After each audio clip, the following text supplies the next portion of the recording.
Please note, this video is meant to be a reference and not a detailed instructional.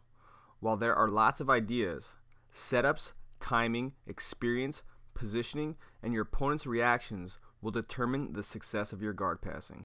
Like past videos, I have personally hit all of these passes in either live training or in competition. There are many different variations of these passes that many different grapplers may show. These are just my approaches to these passes. This video only scratches the surface of the many passes out there. During this whole video, I am wearing a gi. However, many of these passes can be used successfully without a gi as well. Any passes that I feel are primarily for gi situations, I have captioned those techniques accordingly. If you enjoy this video, please like it on YouTube and share it with all the grapplers around the world.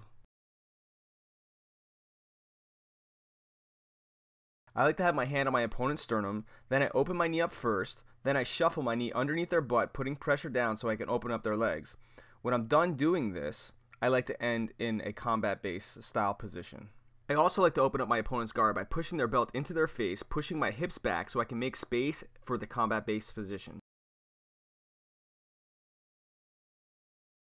It's extremely important to be able to open up your opponent's guard from the feet if you can't open it from the knees.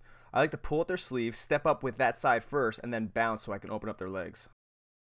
I'll also keep a low posture so I can pop up to my knees and then quickly reach back so I can break the link at my opponent's ankles. Another favorite of mine is to get both of my knees underneath my opponent's butt and then stand up in a squat so I can put pressure underneath their hips.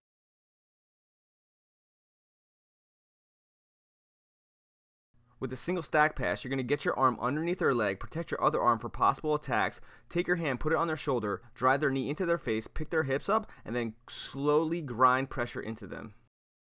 If or when you go for the single stack pass, they push on your hips.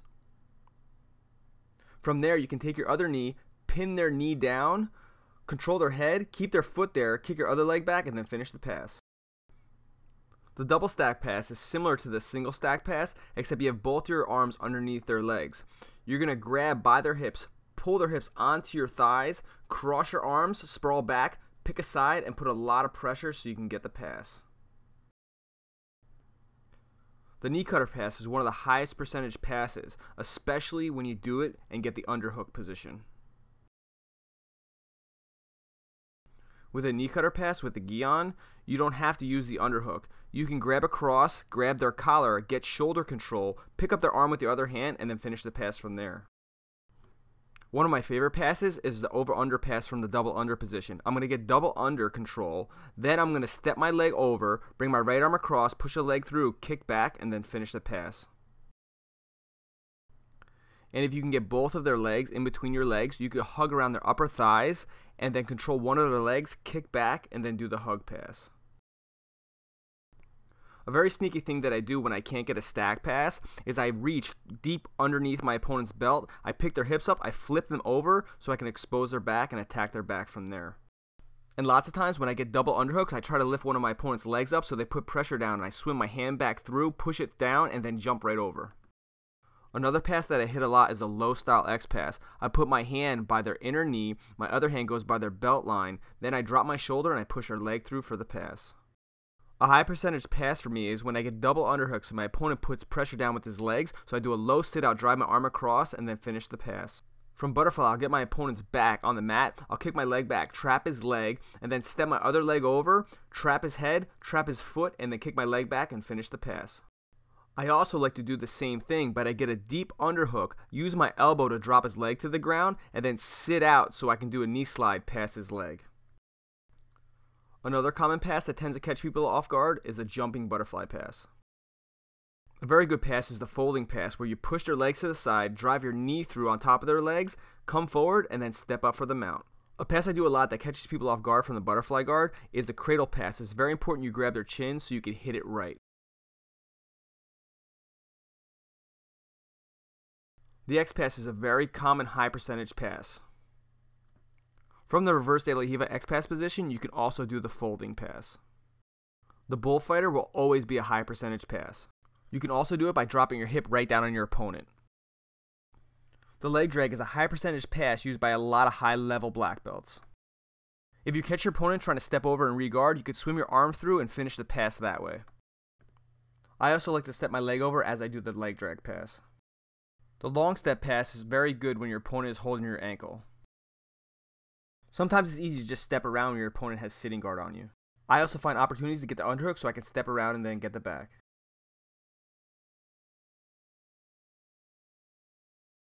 Try turning your elbows outward to break the spider guard grip. You can also get your hands underneath and push their feet up. And you can tip them over, put your foot on their leg, and pull your arm out. If they have one foot on your hip, you can tip them and put your knee on their leg and pull your arm out. To break the leg lasso, start curling your wrist around and use your own knee to push your hand through and walk your fingers up like a spider. You can step on their leg, free your arm, and then push their leg by.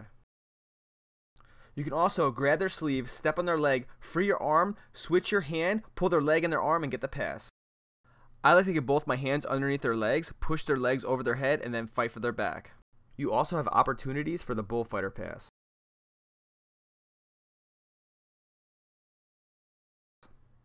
One of my favorite things to do when passing is to force my opponent into the half guard position.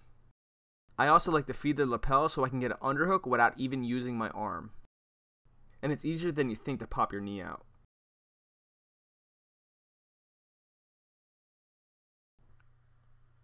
When you pop your knee out, you have the knee cutter pass sitting right there. And remember, with the gi, you can feed your hand to their collar, get shoulder control, pull up on their arm, and then finish the knee cutter from there. My favorite pass from half guard is a long hug pass. A lot of people will just bridge into you, opening up their legs, and then giving you the pass from there. And if they don't open up their legs and bridge into you, it's pretty easy to pry your leg out and get the pass still. The pass where you sit your hip right next to them with your knee up is also a very high percentage. You can also step your body back the other way, get head control, use your foot to pry your foot out, and get the pass that way. And when you do this, if your opponent starts bridging into you, lots of times they leave the mount position right open. The underhook is a very strong position from half guard. Push your head into the side of their face, use your foot so you can pop your knee out, and then get the knee cutter pass. You can also use the underhook in the foot wedge position so you can drop your knee right for the mount. And if you can't get the knee cutter position from there, you can always drop back for the mount position. If their leg is low from Z half guard, you can put pressure down on their leg and then wait for them to get regular half guard so you can go for the knee cutter. And if their leg is up by your sternum, you also have the shin cutter from there. And something I've been doing a lot lately is the leg drag from this position. And for a lot of people, the leg lace pass still works. Thank you for watching. Please show your support by subscribing to my YouTube channel.